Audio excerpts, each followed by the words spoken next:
Hi. We've gone through a preliminary data collection stage. And to summarize some of the things that we've learned, the current data collection efforts regarding UAPs are unsystematic and fragmented across various agencies, often using instruments uncalibrated for scientific data collection. Balloons recently, that data is classified.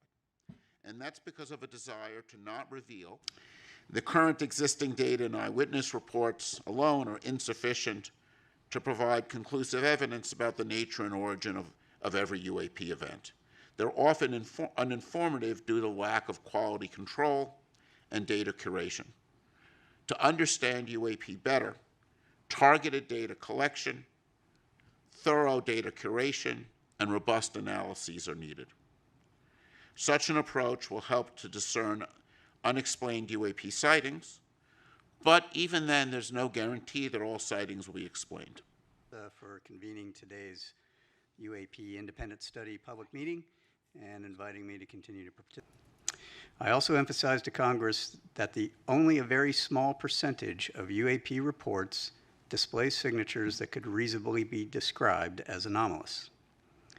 The majority of unidentified objects reported to AARO and in our holdings demonstrate mundane characteristics of readily explainable sources.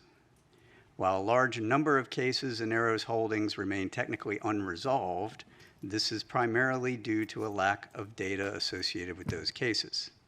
Without sufficient data, we are unable to reach defendable conclusions that meet the high scientific standards we set for resolution. Meanwhile, for the few objects that do demonstrate potentially anomalous characteristics, AARO is approaching these cases with the highest level of objectivity and analytic rigor. This includes physical testing and employing modeling and simulation to validate our analyses and the underlying theories, and then peer reviewing those results before reaching any conclusions. This is an example of one that I showed at the hearing recently.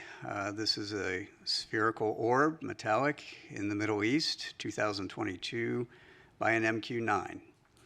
I will come back to the sensor question that David raised here in a moment.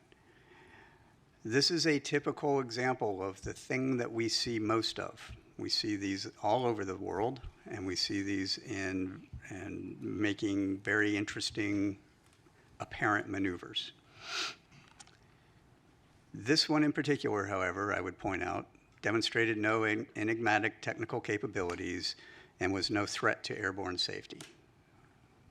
While we are still looking at it, I don't have any more data other than that. This is a newly released video. You'll notice there are two dots moving back and forth. There is a plane at the bottom that's moving across the screen, and now there are three dots moving back and forth.